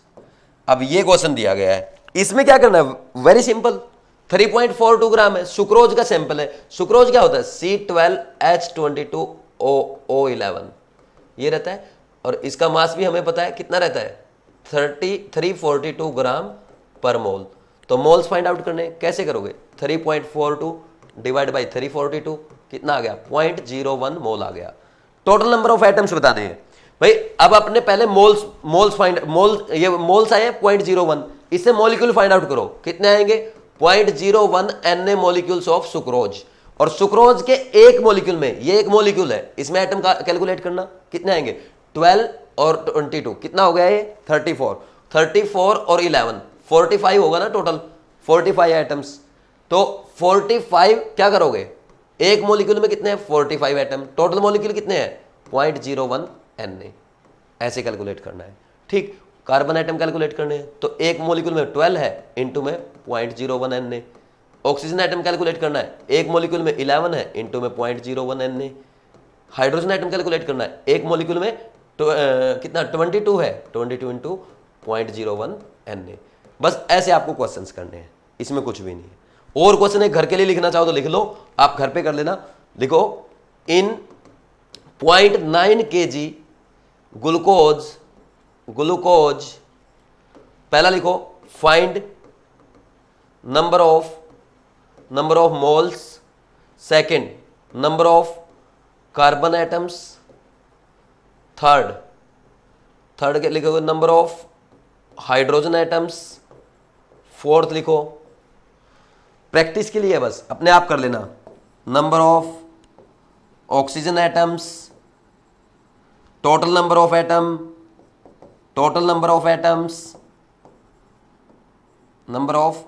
Atoms, and last is number of O2 molecules. ये आपको find out करना है। ये समझ में आ गया? तो ये आप घर से प्रैक्टिस कर लेना, कुछ नहीं, सेम प्रोसीजर है, ये प्रैक्टिस के लिए है। जस्ट आज बिल्कुल छोटी छोटी चीजें करवा रहा हूं आराम से आपको, और कर सकते हो। लिखो इसको, फिर आगे बढ़ते हैं।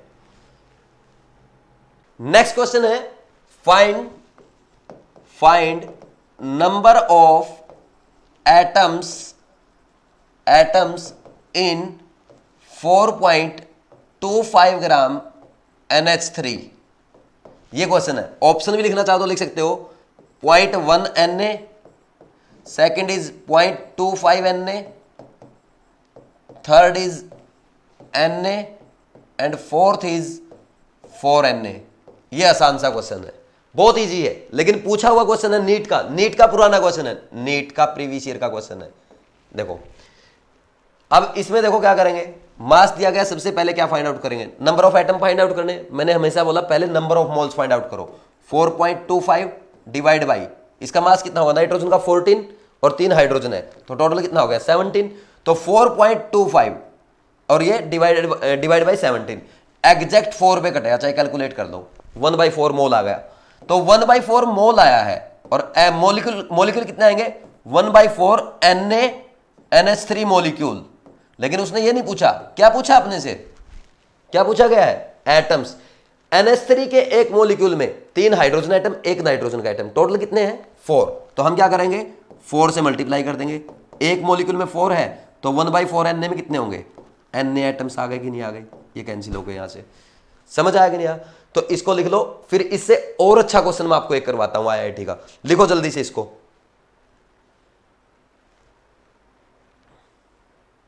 नेक्स्ट क्वेश्चन इजी क्वेश्चन है, अच्छा क्वेश्चन है। लिखो फाइंड, क्वेश्चन लिखो, find number of mole electron in 1 kg sample. समझ आया question? Find number of mole electron in 1 kg sample. Video को पॉज करो और एक बार खुद ट्राई करो, बहुत अच्छा क्वेश्चन है, आईआईटी का पूछा हुआ क्वेश्चन है और है बहुत आसान। आईआईटी का क्वेश्चन देखते ही ऐसा लगता है दिया कुछ नहीं, पूछ सब कुछ लिया। आपके साथ ऐसा ही होता है। देखो मैं करके दिखाता हूं इसको। इस क्वेश्चन को अभी हम एक बार स्किप कर देते हैं, है ना। एक बार एक छोटी सी बात समझते हैं, बचपन में जैसे हम क्वेश्चन सॉल्व करते थे वैसे। देखो एक आपको ना बॉक्स दिया गया है जिसका वेट नेग्लिजिबल है, ठीक है, जिसका वेट हमें कंसीडर नहीं करना है। उस बॉक्स में आयरन बॉल्स रखी हुई हैं, ऐसे बहुत सारी आयरन बॉल्स रखी हुई हैं और इन आयरन बॉल का वेट है 10 kg, है ना। एक आयरन बॉल का वेट है 10 kg और टोटल जो सैंपल है इसका वेट है 600 kg। तो बताओ how many dozen balls are there in this box, how many dozen balls are there in this box. तो आप क्या करोगे भाई, टोटल वेट कितना 600 kg, बॉक्स का वेट अपने को कंसीडर नहीं करना, एक बॉल का 10, पहले क्या फाइंड आउट करोगे आप, 600 divide by 10, total number of balls कितनी आई, 60 आ गई। समझ आई बात, नंबर ऑफ बॉल्स आ गई। तो कितने डजन बॉल्स, क्या करोगे 60 को फिर किससे डिवाइड कर दोगे, 12 से, यानी देयर आर 5 डजन बॉल्स। ऐसा ही क्वेश्चन ये है, समझा, ऐसे ही तो करते हैं भाई। हमने क्या किया, टोटल वेट कितना है, हम टोटल वेट देख रहे हैं 600, तो 600 को अगर 10 से डिवाइड कर दोगे नंबर ऑफ बॉल्स आ गई। कितने डजन बॉल है तो डिवाइड बाई 12 और कर दो, आ जाएगा आपका आंसर। ऐसे ही तो किया है। अब इधर आ जाओ, यह भी एक सैंपल आपको दिया गया है, ये 1 kg सैंपल है, ठीक, इसका वेट कितना है 1 kg। वहां पे बॉल बड़ी थी, यहां पे बॉल छोटी है, ये बॉल है, छोटी छोटी बॉल्स है, ठीक। और ये बॉल जो है ये क्या है, इलेक्ट्रॉन है। समझ आई बात। इन बॉल का मास बहुत कम है, एक इलेक्ट्रॉन का मास कितना है 9.31 इंटू 10 की पावर -31 kg, ठीक। अब यहां से हम क्या करेंगे, number of electron find out कर देंगे, यानी number of balls find out कर देंगे। तो नंबर ऑफ बॉल्स कितनी आएंगी, 1 डिवाइड बाई 9.31 इंटू 10 की पावर -31। टोटल वेट को एक इलेक्ट्रॉन के वेट से डिवाइड कर दो तो नंबर ऑफ इलेक्ट्रॉन्स आ गए। अब आपको number of mole electron find out करने थे, कैसे करोगे, तो ये 9.31 इंटू 10 की पावर -31 है ना, किससे डिवाइड कर दोगे इसको, Na से। Na की वैल्यू क्या होती है 6.022 इंटू 10 की पावर 23, और इसी फॉर्मेट में आंसर दिया गया था। ये क्वेश्चन था आपका, आईआईटी का क्वेश्चन है। सोचो कितना आसान है। आप डायरेक्ट में आपको ये समझाता, आपको नहीं समझ में आता, मैंने आपको बचपन वाली चीज भी याद करवाई, ये बच्चों की तरह समझाया, तो यहां से आपको समझ में आया है। समझ रहे हो ना मेरी बात। ये होती है फीलिंग, मतलब कि आप ऐसा नहीं कि यार 1 mole number of mole electron in 1 kg sample और खुद को कंफ्यूज कर रहे हो। समझो 1 kg का सैंपल दिया गया इलेक्ट्रॉन का, तो उसमें number of electron find out कर दो। क्या करोगे, एक इलेक्ट्रॉन के मास से डिवाइड कर दो और उससे क्या आ जाएंगे नंबर ऑफ इलेक्ट्रॉन, तो डिवाइड बाई Na कर दो, नंबर ऑफ मोल इलेक्ट्रॉन आ जाएंगे। लिखो, अच्छा क्वेश्चन है, एज इट इज आ सकता है एग्जाम में, नोट डाउन करो, आईआईटी का पूछा हुआ क्वेश्चन है।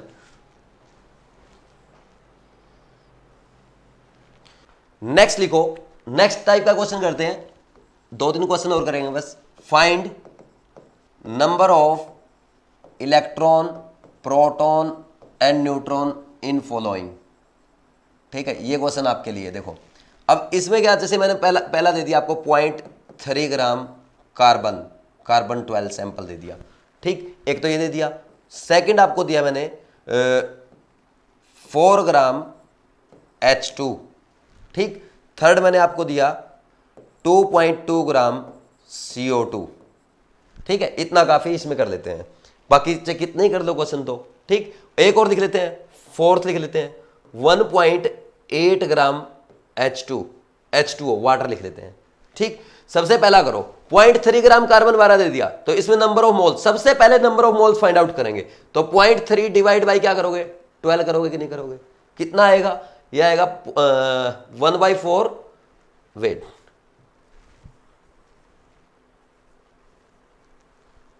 इसमें क्या करेंगे 1/4 इंटू 10 की पावर -1, या ऐसे लिख सकते हैं 0.25, ऐसा कर सकते हैं, ठीक।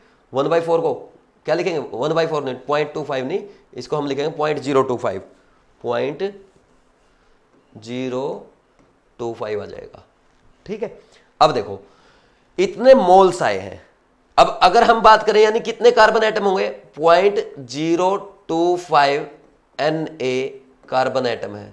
समझ आई बात आपको, ठीक। और एक कार्बन एटम जो होता है C6H12, इसमें नंबर ऑफ इलेक्ट्रॉन कितने रहते हैं? इलेक्ट्रॉन रहते हैं इसमें 6 और प्रोटॉन भी कितने रहते हैं? 6 और न्यूट्रॉन कितने रहते हैं? ये जो आपका ये क्या है? मास नंबर है 12 और ये एटॉमिक नंबर है, तो मास नंबर माइनस क्या एटॉमिक नंबर कितना आएगा? 6 आ गया, इतने रहेंगे। समझ आई बात? तो ये कितना आएगा? तो इसमें इलेक्ट्रॉन की बात करोगे कितना आएगा? 0.025 इतने एटम है मल्टीप्लाई बाई 6 इतने electron, 0.025 Na into 6 proton, 0.025 Na into 6 neutron. आ गया, ये क्वेश्चन हो गया आपका फर्स्ट वाला। ठीक, नेक्स्ट क्या है? 4 ग्राम H2। अब 4 ग्राम H2 में कैसे फाइंड आउट करोगे भाई? इसके मोल्स फाइंड आउट कर लो, डिवाइड बाई 2, कितने आ गए? 2 मोल, यानी 2 Na हाइड्रोजन मॉलिक्यूल है, 2 Na हाइड्रोजन मॉलिक्यूल है। H2 में देखो, H2 क्या होता है? H1H होता है, ठीक है। H1H, इलेक्ट्रॉन 1 है, प्रोटॉन 1 है, तो 1 - 1 0 न्यूट्रॉन है, तो नंबर ऑफ इलेक्ट्रॉन कैसे आएंगे? तो N 2 × 2 Na इलेक्ट्रॉन आएंगे, क्योंकि एक हाइड्रोजन एटम में, एक हाइड्रोजन में कितने हैं? एक हाइड्रोजन में कितने हैं? 1 इलेक्ट्रॉन है, तो एक H2 में कितने इलेक्ट्रॉन होंगे? 2 इलेक्ट्रॉन होंगे, तो 2 NaH2 होगा तो 2 से मल्टीप्लाई कर दो, इतने इलेक्ट्रॉन, प्रोटॉन भी इतने आएंगे और न्यूट्रॉन कितने आ जाएंगे?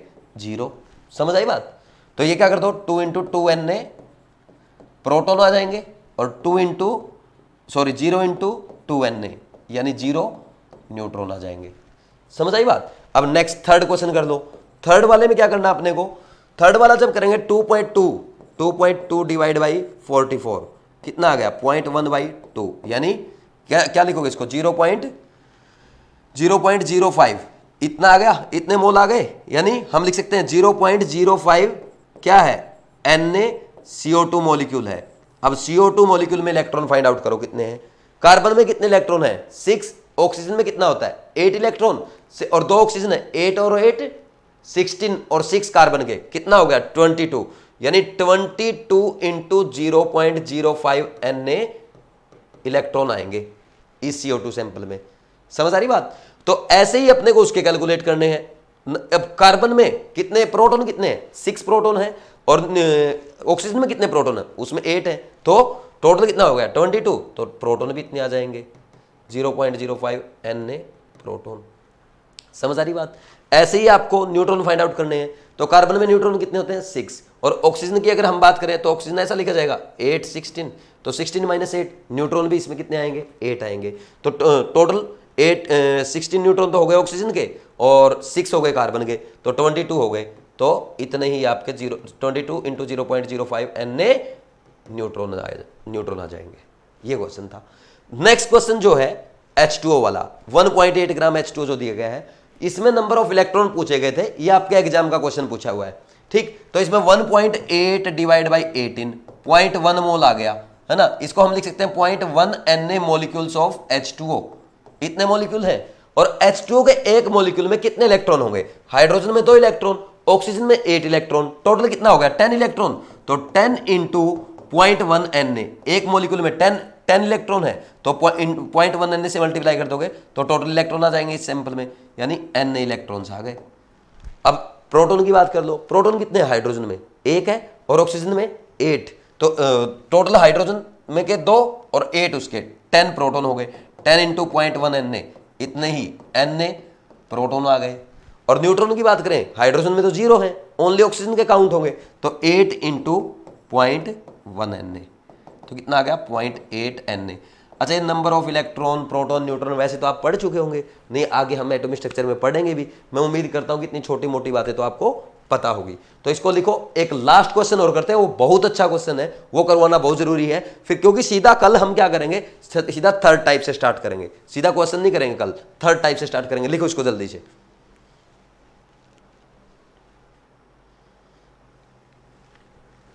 लिखो, एक IIT पैटर्न का क्वेश्चन लिखो, एग्जाम में पूछा हुआ भी है। लिखो, find total number of electrons in 4.2 gram N3- sample. इसका मतलब समझ रहे हो? N3- मतलब आयंस का सैंपल दे रखा है, नाइट्राइड आयंस है, ठीक। तो यहां पे अपने को क्या करना है, कैसे बना होगा पहले सोचो। ये कि नाइट्रोजन है, नाइट्रोजन को अगर हम एक इलेक्ट्रॉन देते क्या बन जाएगा, N- बन जाएगा, है ना। एक इलेक्ट्रॉन आने से एक माइनस चार्ज आएगा, एक इलेक्ट्रॉन और आपने दे दिया, क्या बनेगा, N2- बन जाएगा। ठीक, एक इलेक्ट्रॉन और आपने फिर दे दिया इसको, क्या बन जाएगा, N3-। यानी N3- नाइट्रोजन से N3- बनाने के लिए हमने टोटल 3 इलेक्ट्रॉन दिए, तो ये N3- बना। इसमें टोटल इलेक्ट्रॉन्स पूछ रहा आपसे, समझ आ रही बात। अब देखो इधर देखो, तो पहले हम क्या करेंगे, इसके number of moles find out करेंगे। 4.2 वेट गिवन है, डिवाइड बाय मोलर मास करो। तो नाइट्राइड आयन का मास कितना होगा, नाइट्रोजन का मास होता है 14, और इसमें इसने 3 इलेक्ट्रॉन भी लिए हैं। अब इलेक्ट्रॉन का मास कितना होता है, 9.31 इंटू 10 की पावर -31 kg। तो 10 की पावर -31 बहुत छोटी वैल्यू है 14 ग्राम के कंपैरिजन में, तो उसको नेग्लेक्ट कर दो, इलेक्ट्रॉन का मास मत मानो, ओनली नाइट्रोजन के मास से डिवाइड कर दो। कितना आया, 0.3 Na। समझ आई बात। अब 0.3 सॉरी Na नहीं आएगा यहां पे, क्योंकि हमें क्या बताना, number of moles find out किए। ठीक, अब नंबर ऑफ आयंस अगर हम यहां पे लिखेंगे तो नंबर ऑफ आयंस कितने आ जाएंगे, number of ions is equal to 0.3 Na। ठीक, अब नाइट्रोजन में आप N3- में आपको टोटल इलेक्ट्रॉन बताने हैं।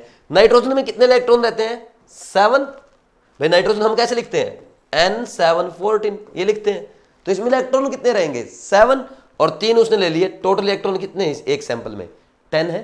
तो टोटल इलेक्ट्रॉन 10 है, नंबर ऑफ इलेक्ट्रॉन बताने, एक आयन में 10 है, तो 0.3 Na में कितने होंगे, इंटू में 0.3 Na कर दो, 10 इंटू 0.3 Na कितना आ गया, 3 Na आ गया।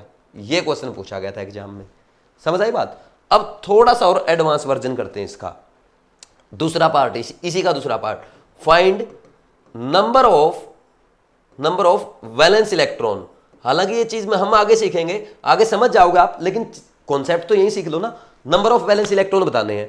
अब देखो नाइट्रोजन का जब हम इसमें 3 इलेक्ट्रॉन जो है, ये N3- जो है, इसमें टोटल 10 इलेक्ट्रॉन हो गए। 10 इलेक्ट्रॉन यानी इसने किसका कॉन्फिगरेशन गेन कर लिया, इसने नियोन का कॉन्फिगरेशन गेन कर लिया। यानी इसका कैसे लिखेंगे configuration, 1s2 2s2 2p6, total ये होगा। तो अब वैलेंस सेल का मतलब ये होता है outermost shell. Outermost shell कौन सी इसकी, आउटर मोस्ट सेल कौन सी है, सेकंड। तो सेकंड में कितने हैं, 2 और 2, ये 2s और 2p में टोटल 8 इलेक्ट्रॉन है ना। वैलेंस सेल में ये टोटल 8 इलेक्ट्रॉन है। ठीक, तो अब टोटल वैलेंस इलेक्ट्रॉन अगर आपको बताने हैं, कैसे बताओगे, इज इक्वल टू 8 इंटू कितने कितने आयंस है, 0.3 Na, तो इतना इलेक्ट्रॉन आ जाएंगे। समझ आई, टोटल वैलेंस इलेक्ट्रॉन। इससे भी एक और अच्छा क्वेश्चन, ये देखो अभी तो ये हुआ, एक और करते हैं, फाइंड टोटल चार्ज।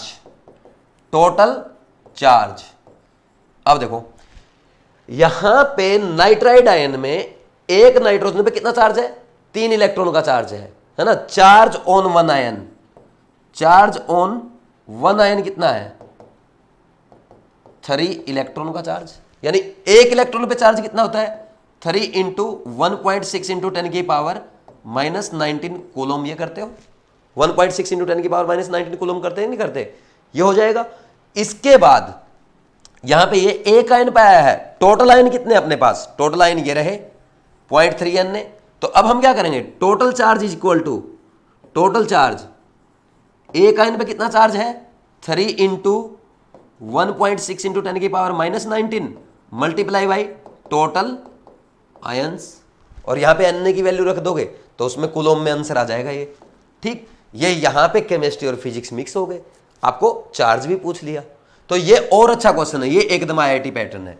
तो मैंने कहा था स्टार्टिंग में, देखो हम बिल्कुल बच्चों वाली बातें कर रहे थे, अब हम अच्छे अच्छे क्वेश्चन कर रहे हैं, मिक्स कर रहे हैं, कल और अच्छे करेंगे। तो ऐसे हम आगे बढ़ते चलेंगे, आप बस प्रॉपर पढ़ते चलो, ऐसे अपने को पढ़ना है, ऐसे ही काम करना है। इसको लिखो, मेरे ख्याल में टोटल चार्ज वाला भी आपको अच्छे से समझ में आ गया होगा। दिक्कत तो इनमें ही आई होगी आपको, इसमें सेकंड में और थर्ड में। फर्स्ट वाला तो आसान ही था समझने में। फिर मैं एक बार बोल देता हूं इस क्वेश्चन को, अपने को ये सैंपल दे रखा था 4.2 ग्राम का, तो हमने इसमें total number of ions find out कर लिए। पहले मोल्स फाइंड आउट किए, 14 से डिवाइड कर दिया, इलेक्ट्रॉन का मास नेग्लेक्ट कर देंगे। ठीक, तो 0.3 मोल आ गए, टोटल आयन 0.3 Na हो गए।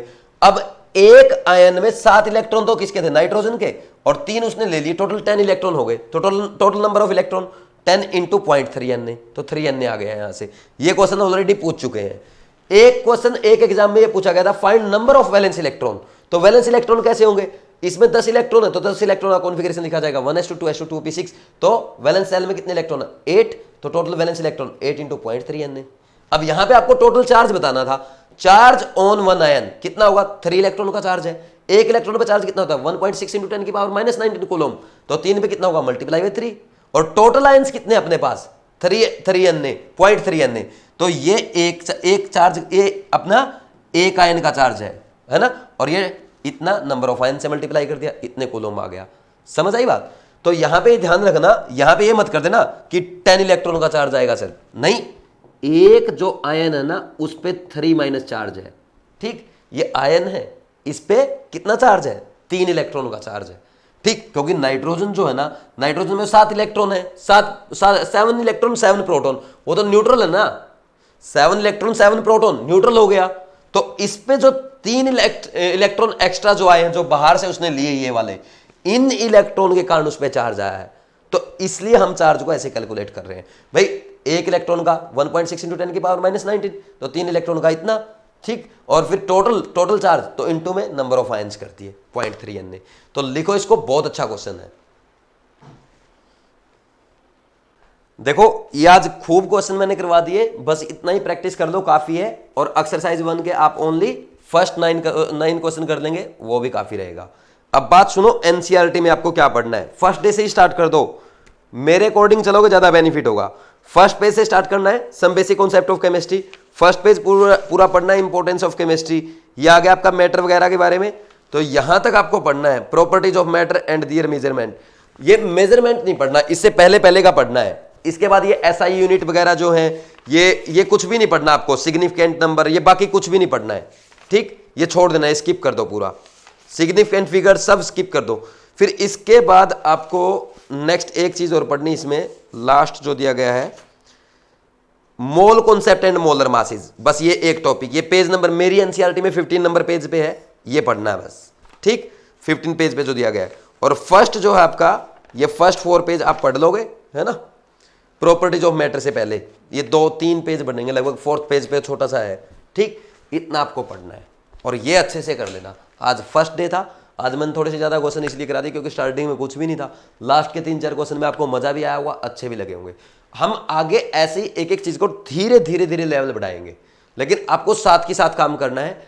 तो ऐसे काम करते चलो, आगे बढ़ते चलो। सेकंड लेक्चर जो है उसमें हम ओनली कैलकुलेशंस करेंगे, ओनली एंड ओनली मोल की जितनी बची हुई कैलकुलेशन है। कॉन्सेप्ट ऑफ एटम से पहले आपके पास पीडीएफ नोट है, पीडीएफ नोट से कॉन्सेप्ट ऑफ एटम से पहले जितने क्वेश्चन दिए गए ना, सारे कल करेंगे, एक बार आपको प्रैक्टिस करके आना है, ठीक है। Thank you.